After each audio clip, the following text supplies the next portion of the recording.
April 15, 1943. Camp Ruston, Louisiana. The freight train hissed to a halt beneath a sky bleached white by the southern sun. Inside the cattle cars, 47 German prisoners sat in silence, their field-gray uniforms stained with the dust of 3 continents. They had fought in North Africa under Rommel's command, watched their supply lines collapse in the Tunisian desert, and surrendered to British forces who promptly handed them over to the Americans. For 11 days, they had crossed the Atlantic in the hold of a Liberty ship, sleeping on canvas bunks and eating from tin plates, each man carrying in his chest the same cold certainty: they were being transported to their execution, or something near enough to it. Oberfeldwebel Klaus Dietrich pressed his face against the slats of the railcar, and watched American soldiers approach with rifles at the ready. He could smell pine resin and warm earth, so different from the scorched sand of Tunisia. One guard carried a clipboard. Another chewed something, gum, perhaps, that peculiar American habit the propaganda films had mocked. Dietrich closed his eyes and thought of his younger brother, who had written from the Eastern Front about Russian camps where men were worked until their bones showed through their skin. The Americans would be no different, he told himself. War stripped away the pretense of civilization. The strong devoured the weak. This was the natural order. The doors opened. Sunlight flooded in like a physical blow. "Raus!" someone said in terrible German. "Out!" Slowly. They stumbled onto the platform, blinking, their legs uncertain after the long confinement. Dietrich counted the guards. 12 Americans with M1 Garans, looking almost bored. Beyond them stretched rows of white barracks surrounded by barbed wire fencing that gleamed in the afternoon light. Somewhere in the distance, a radio played music he didn't recognize, all brass instruments and syncopated rhythms that seemed to mock the regimented marches he'd grown up hearing. He expected shouting, beatings, the casual cruelty he'd witnessed in Wehrmacht camps when Polish prisoners arrived. Instead, an American officer approached, a captain with sandy hair and wire-rimmed glasses, and said in careful but competent German, "Welcome to Camp Ruston. You will be processed, given quarters, and fed. Follow instructions and there will be no trouble." Dietrich glanced at the man beside him, Gefreiter Hans Müller, whose jaw had gone slack with confusion. This was not the reception they had prepared themselves to endure. By the spring of 1943, the United States found itself in possession of something it had never anticipated: thousands of enemy prisoners of war flooding across the Atlantic at a rate that overwhelmed military planners. The North African campaign had netted over 275,000 Axis soldiers, most of them German and Italian, and the British had neither the space nor the resources to house them all. The Geneva Convention required that prisoners be held far from the front lines, in conditions that mirrored those provided to the captor nation's own soldiers. America, untouched by bombing raids and blessed with agricultural abundance that bordered on the obscene, became the designated custodian of Hitler's captured legions.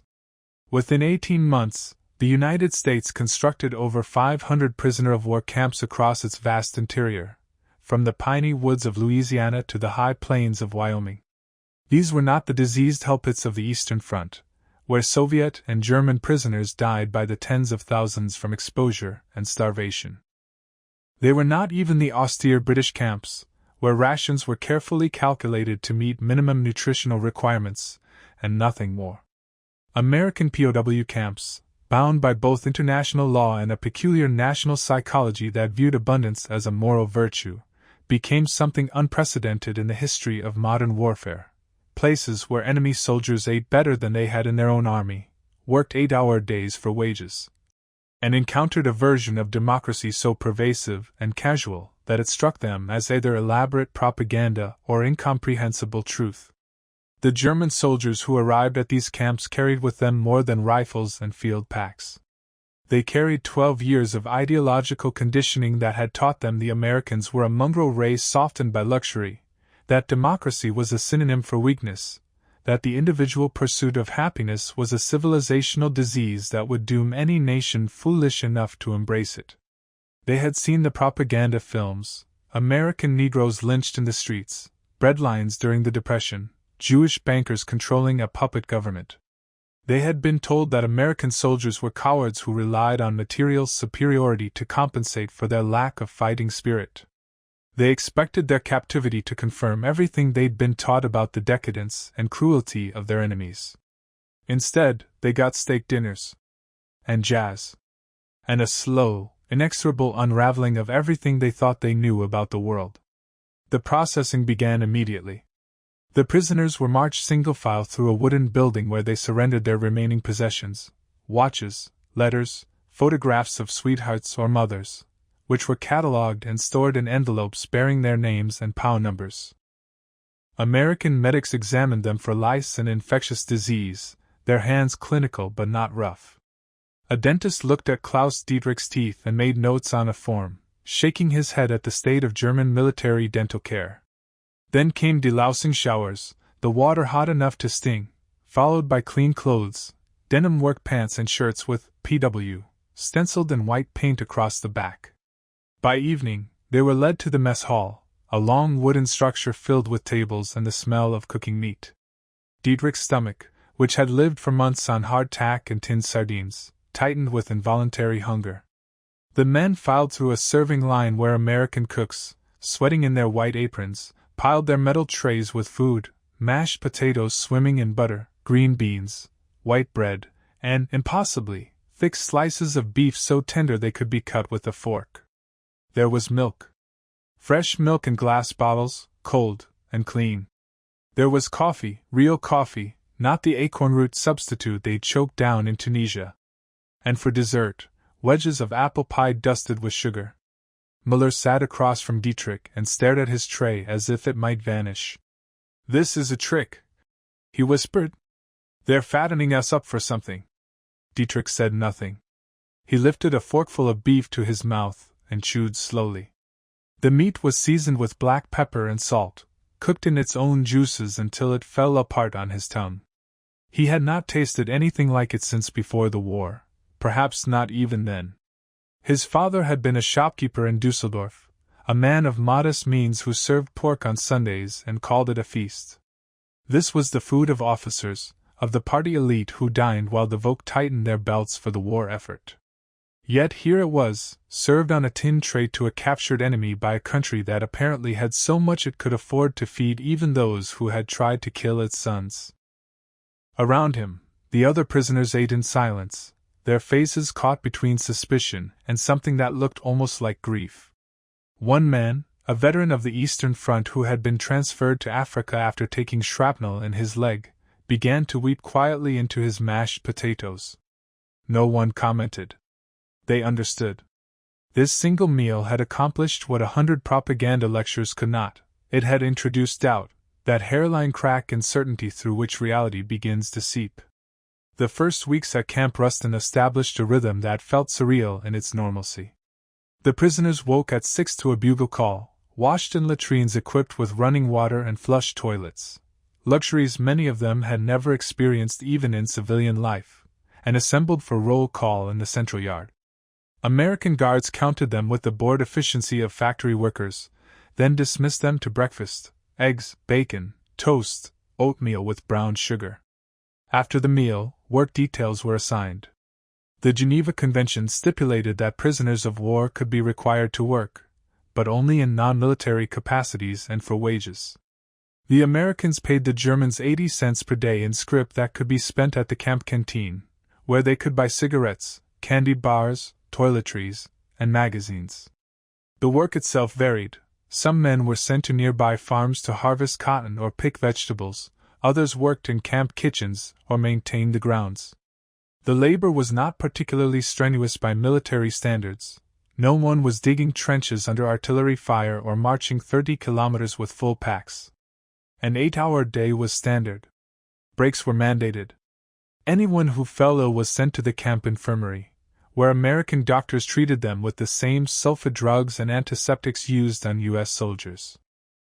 Klaus Dietrich was assigned to a lumber detail, cutting pine trees in the nearby forests for use in camp construction. The work was hard but clean, and the Louisiana woods were beautiful in a way that surprised him, dense and green and alive with bird song. His crew boss was a staff sergeant from Alabama named Whitaker, a lean man with sun-creased eyes who spoke almost no German but communicated through gestures and an easy, unhurried manner that baffled the prisoners. Whitaker did not shout. He did not threaten. When one of the German prisoners, a sullen Bavarian named Ernst, deliberately worked slowly to sabotage the detail, Whitaker simply reassigned him to latrine duty and said nothing more about it. The punishment was proportionate and forgotten by the next day. This casual approach to discipline unnerved the Germans more than cruelty would have.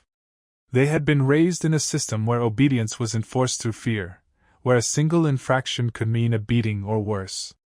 The American indifference to rigid hierarchy felt wrong, almost insulting. Yet it was also seductive. Slowly, almost against their will, the prisoners began to respond to it. They worked more efficiently not because they feared punishment, but because the guards treated them like men capable of reason. In the evenings, after the work details returned and dinner had been served, more meat, more vegetables, more bread, the camp came alive with an energy that felt profoundly alien. The Americans had set up a recreation hall where the prisoners could play cards, read books from a library stocked with German-language novels, or listen to the radio. It was here that Dietrich first heard jazz, that strange American music that Nazi cultural ministers had denounced as degenerate Negroid noise. He stood in the doorway of the rec hall one evening and listened to a broadcast from New Orleans. A trumpet wailed over a walking bass line, a piano danced through chord progressions that seemed to wander and return, wander and return. The music had no marching rhythm, no disciplined structure. It was improvisational, chaotic, individual voices weaving together without a conductor to force them into lockstep. Hans Müller appeared beside him. "It sounds like confusion," he said. Dietrich nodded slowly. But he kept listening. And the next night, he came back. The letters began arriving in the second month.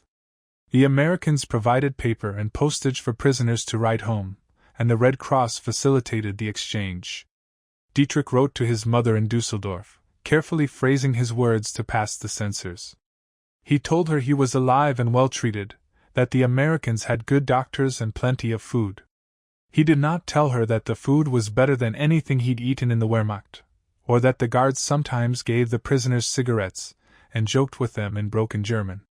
He did not tell her that he was beginning to forget what it felt like to be truly hungry, or that he sometimes caught himself humming the melodies from the camp radio.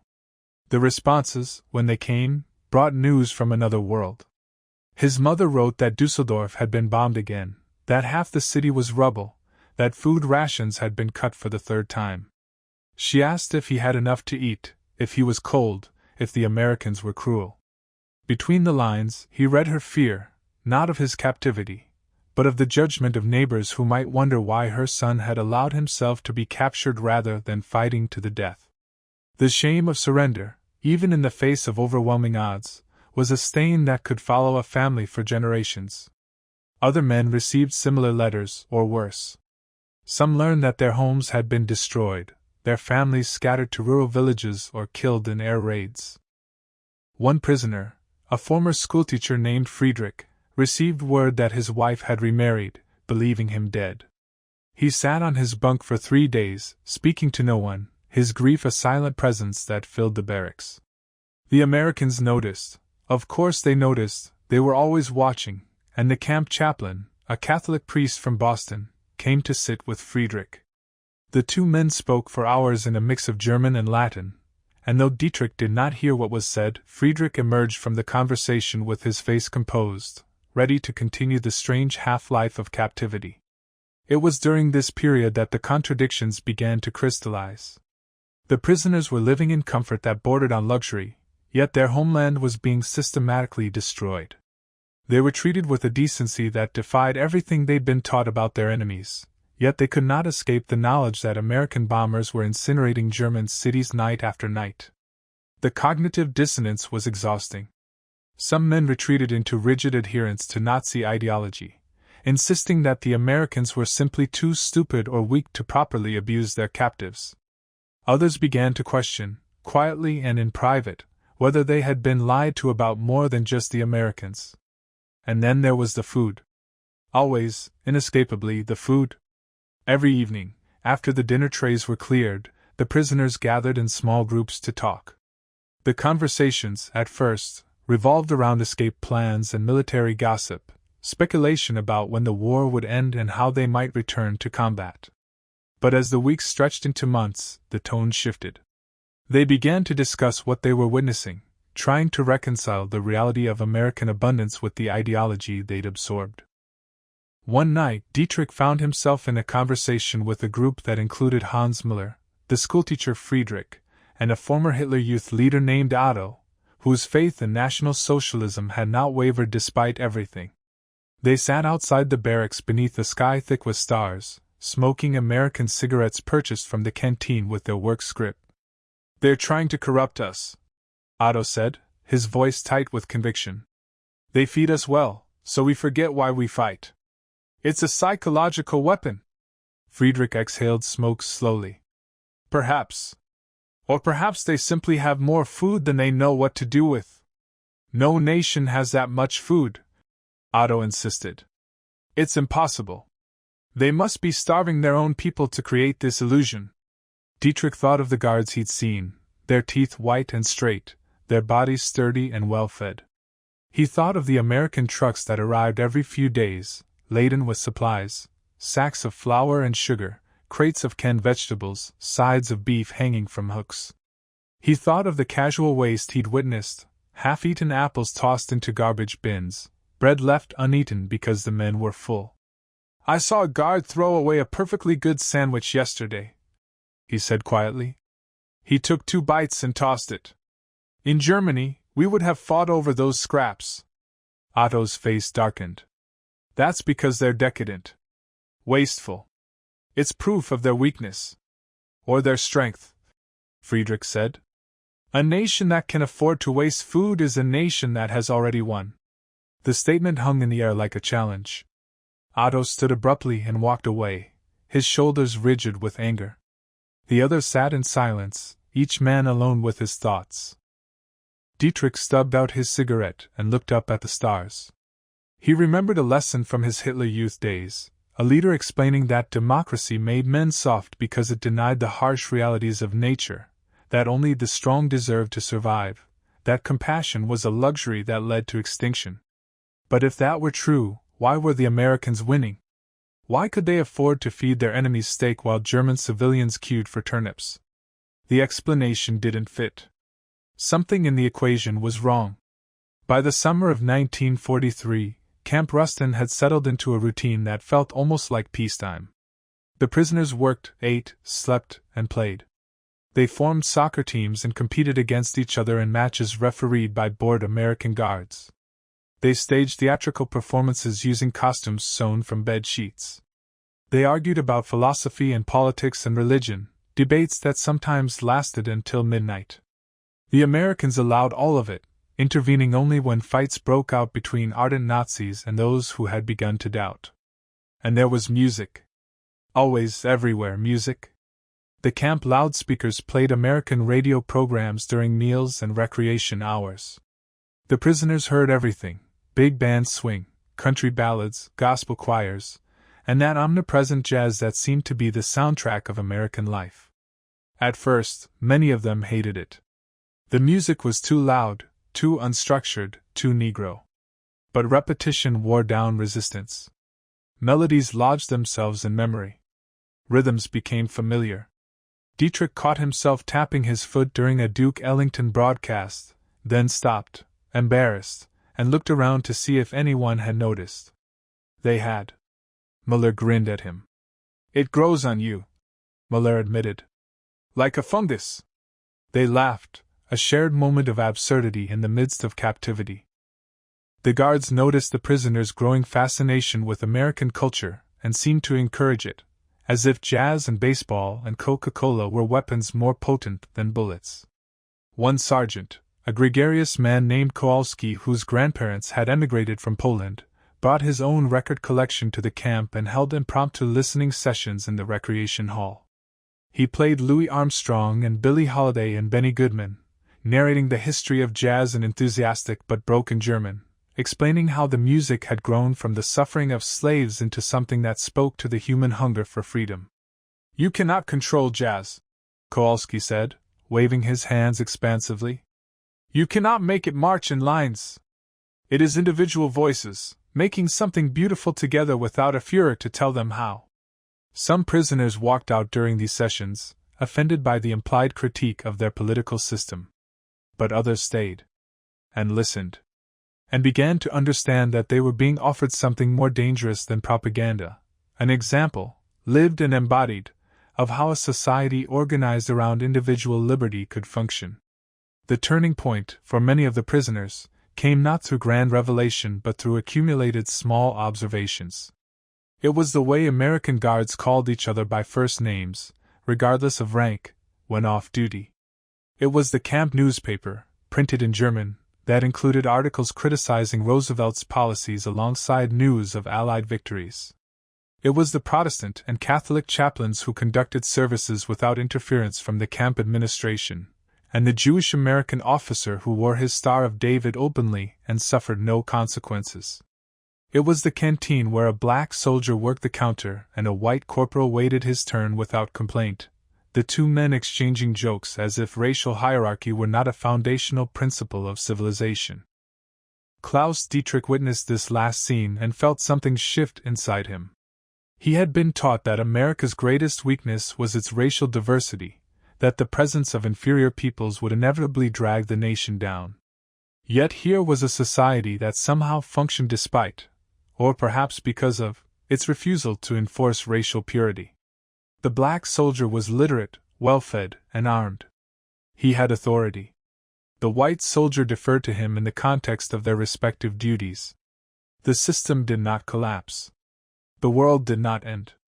Dietrich thought of the propaganda posters he'd seen in Germany, depicting American soldiers as Jewish-controlled puppets or African savages. He thought of the speeches about Aryan supremacy, the biological necessity of racial struggle. And he thought of the meals he'd eaten for the past 4 months, prepared by cooks of every imaginable background, served by guards whose accents betrayed origins from Italy, Ireland, Mexico, and Poland. All of them are American. All of them are part of a machine that produced abundance on a scale that made the vaunted efficiency of the Third Reich look like a peasant economy. The food, that recurring, inescapable food, became the symbol of everything the prisoners could not explain. It was not just sustenance. It was proof. Proof that a system they'd been taught was doomed to failure had instead succeeded beyond anything their own nation had achieved. Every steak dinner was a refutation. Every fresh apple, every glass of cold milk, every slice of pie carried an implicit argument that democracy, for all its messiness and inefficiency, could deliver material prosperity that totalitarianism could not. Some prisoners rejected this argument violently. They clung to their ideology with the desperation of men who knew that doubt meant having to reconsider every choice they'd made, every order they'd followed. They formed pro-Nazi cliques within the camps, intimidated those who expressed doubts, and sent reports back to Germany through secret channels, denouncing their fellow prisoners as traitors. The Americans knew about these cliques but made only token efforts to suppress them, apparently believing that exposure to American life would eventually dissolve ideological rigidity more effectively than force ever could. They were mostly right. In October 1943, the War Department initiated a program of political re-education for German prisoners of war. The effort was subtle, designed to avoid the appearance of crude propaganda. Rather than lecturing the prisoners about democracy, American authorities provided them with German-language newspapers and magazines that presented factual information about the war's progress, the Allied coalition, and life in the United States. They showed documentary films about American industry, agriculture, and civic life. They encouraged discussions and debates, trusting that men who had been fed and treated well would eventually question why their own government had told them to expect brutality. Klaus Dietrich attended a screening of a film about the Tennessee Valley Authority, a New Deal program that had brought electricity and economic development to one of America's poorest regions. The film showed dams and power lines and factories, but it also showed something else: farmers and workers voting in local elections, participating in decisions about their own communities. The narrator explained, in measured German, that democratic governance meant ordinary people had the power to shape their own futures, that authority flowed upward from the consent of the governed rather than downward from a Führer's will. Dietrich watched families in the film gather for church picnics, children attending schools, men and women dancing at community celebrations. It looked staged, perhaps it was, but the infrastructure was real. The dams functioned. The lights worked. Prosperity, however unequally distributed, existed. And it had been achieved by a system that granted power to the many rather than the few. After the screening, Friedrich the schoolteacher approached him. "Do you think it's true?" he asked. "Can people really govern themselves, or is it an illusion?" Dietrich considered the question. "I don't know," he admitted. "But I know we were told it was impossible. And I know that we're standing here, in a camp run by people who were elected by farmers and shopkeepers, and we're better fed than we ever were in the Wehrmacht." Friedrich nodded slowly. "That's what frightens me," he said. "Not that we were wrong, but that they were right." The war ground on. The prisoners followed its progress through camp newspapers and smuggled radio broadcasts, watching their homeland shrink on the maps, the red arrows of Allied advance pressing inward from all sides. Rome fell. Then Paris. American bombers filled the skies over Germany in formations so vast they blackened the sun. The Wehrmacht, once invincible, was being systematically destroyed. And in the camps, German prisoners of war ate 3 meals a day, played soccer, listened to jazz, and grappled with the implications of their captivity. By the winter of 1944, the re-education programs had intensified. American authorities separated the prisoners into categories: ardent Nazis who remained ideologically committed, fence-sitters who could be swayed, and anti-Nazis who had rejected the regime. Each group was housed separately and exposed to different programs. The anti-Nazis received preferential treatment, better work assignments, more privileges, and were encouraged to lead discussions about Germany's future after Hitler. Some of them collaborated openly with the Americans, writing articles for camp newspapers arguing that National Socialism had led Germany to ruin, that only democracy could rebuild the nation. Klaus Dietrich was classified as a fence-sitter. He had never joined the Nazi Party, had never been particularly political, but he'd fought for Germany without questioning orders. Now he attended lectures and film screenings, participated in debates, and tried to make sense of the world he'd inherited. One evening, an American officer, a major who had been a political science professor before the war, gave a talk about the origins of totalitarianism. He spoke in fluent German, his voice calm and academic, explaining how economic desperation and nationalist resentment had created fertile ground for demagogues, how the promise of simple solutions to complex problems had seduced an educated population into abandoning reason. "You were told that democracy was weak," the major said. "That individual freedom led to chaos. Only a strong leader could unite the nation and make it great. And now you are here, fed and clothed by the nation you were taught to despise, while your own country burns. I asked you to consider, who was strong and who was weak? Who prospered and who suffered?" Dietrich had no answer. None of them did. The evidence surrounded them, undeniable and inexhaustible. The abundance was real. The freedom, strange and sometimes uncomfortable, was real. The power of a democratic system to mobilize resources and inspire loyalty without resorting to terror was real. That night, lying on his bunk, Dietrich thought about the steak dinners.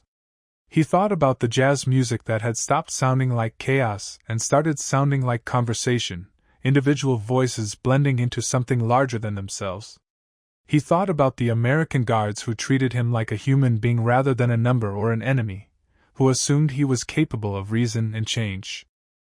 And he thought about what awaited him when the war ended, whether Germany would still exist as a nation or whether it would be partitioned and occupied, its cities in ruins, its people starving. For the first time since his capture, he felt something like hope. Not for victory, that was long past, but for survival. For the possibility that the world after Hitler might be worth living in. for the chance to return home and help build something better than what had been destroyed. The war in Europe ended on May 8, 1945. The news reached Camp Rustin via radio broadcast, and the American guards celebrated with cautious restraint, aware that the men they guarded had just learned of their nation's total defeat. In the barracks, the mood was complex: relief that the killing had stopped, grief for the destruction, shame for the atrocities that were beginning to come to light. The Americans showed the prisoners newsreel footage of the liberated concentration camps, Bergen-Belsen, Dachau, Buchenwald, and the images shattered whatever remained of Nazi ideology's moral legitimacy. Many prisoners wept. Some refused to believe the footage was real, insisting it was Allied propaganda. But most accepted it with a kind of hollow horror, understanding that they had fought for a regime that had committed crimes beyond comprehension. Friedrich, the schoolteacher, sat in the front row during one screening and did not move for an hour afterward, his face gray, his eyes fixed on nothing. "We didn't know," he whispered to Dietrich later. "Or we didn't want to know. What's the difference?" Dietrich had no comfort to offer. He had not known about the death camps, had never participated in atrocities, but he had worn the uniform and followed orders and believed the propaganda when it suited him.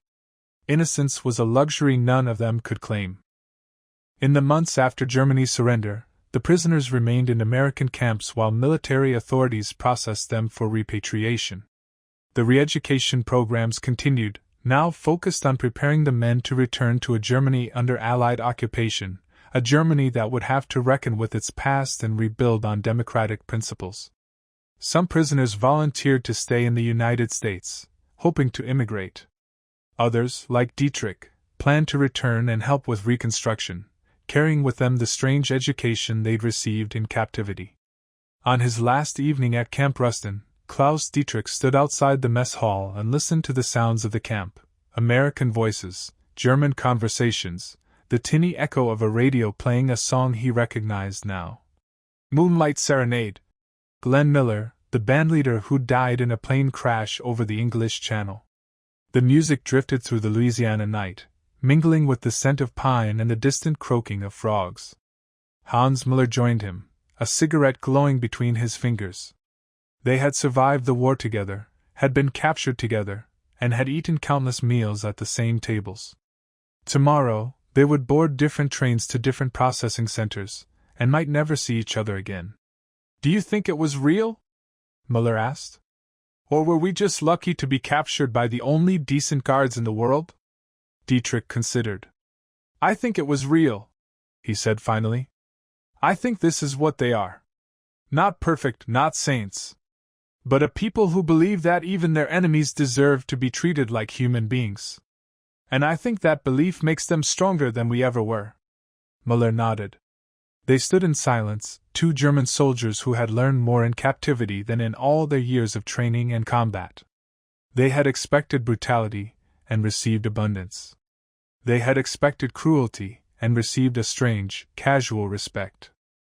They had expected to be broken, and instead had been offered the chance to rebuild themselves.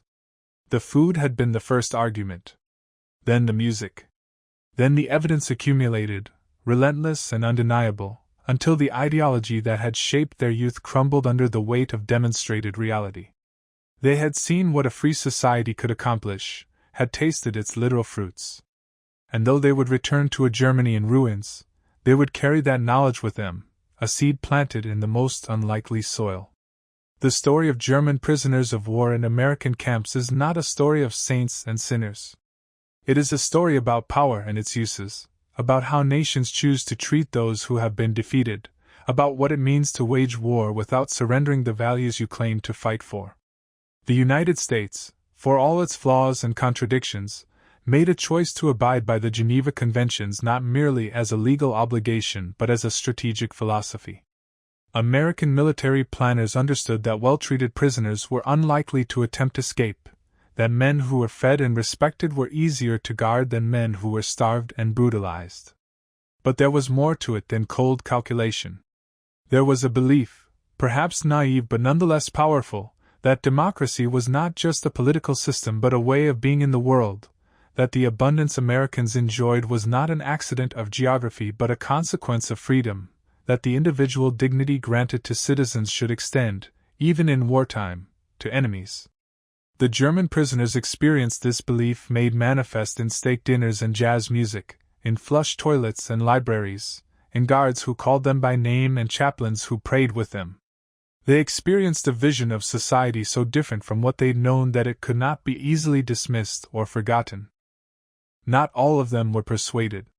Some returned to Germany still convinced that National Socialism had been right, that their defeat was due to bad luck or betrayal rather than inherent systemic failures. But many others, perhaps most, carried home a quiet doubt that would shape the reconstruction of their nation. They had seen the alternative. They had lived inside it. They knew it was possible. In the decades after the war, historians would debate the effectiveness of American re-education programs, would argue over whether democracy could be taught or only learned through experience. But for the men who had been there, for the prisoners who had expected death or torture and received instead 3 meals a day and the Bill of Rights explained in careful German, the lesson was simpler and more profound, that the measure of a civilization is not how it treats its own, but how it treats those it has every reason to hate. Klaus Dietrich returned to Dusseldorf in the spring of 1946. The city he remembered was gone, replaced by rubble and the skeletal frames of bombed buildings. He found his mother living in the basement of what had once been their home, sharing space with 3 other families. She wept when she saw him, held him with hands that had become thin and rough from scavenging. He gave her the chocolate bars he'd saved from his last days at Camp Rustin, and she stared at them as if he'd handed her gold bars. In the years that followed, he worked as a laborer, then a foreman, then opened a small construction business. He voted in the first free elections, helped rebuild churches and schools. He married a widow with 2 children, fathered a daughter, and told none of them about the war except in the vaguest terms. But sometimes, late at night, he would put on a record, American jazz that he'd purchased from a shop in Bonn, and sit by the window, smoking, remembering Louisiana and the impossible abundance of his captivity. He never spoke of it as a pleasant time. It had been prison, and he had lost years of his life. But it had also been an education in what human beings could be to one another, even across the unbridgeable gulf of war. The music would play, Miles Davis or John Coltrane or Thelonious Monk, and he would think about the American guard who had first turned on the camp radio, about the sergeant from Alabama who had treated him like a person rather than a prisoner, about the steak dinners that had undermined an ideology more effectively than any propaganda. He would think about the choice that America had made, consciously or not, to fight its war without becoming the thing it fought against. And he would wonder, as he often did, whether that choice, more than the bombers or the tanks or the vast industrial machine, had been the real reason they had won. Not just the battles, but the peace that followed. Not just the defeat of Germany, but the possibility of its redemption. The jazz would play on, those American voices improvising freedom into being, one note at a time.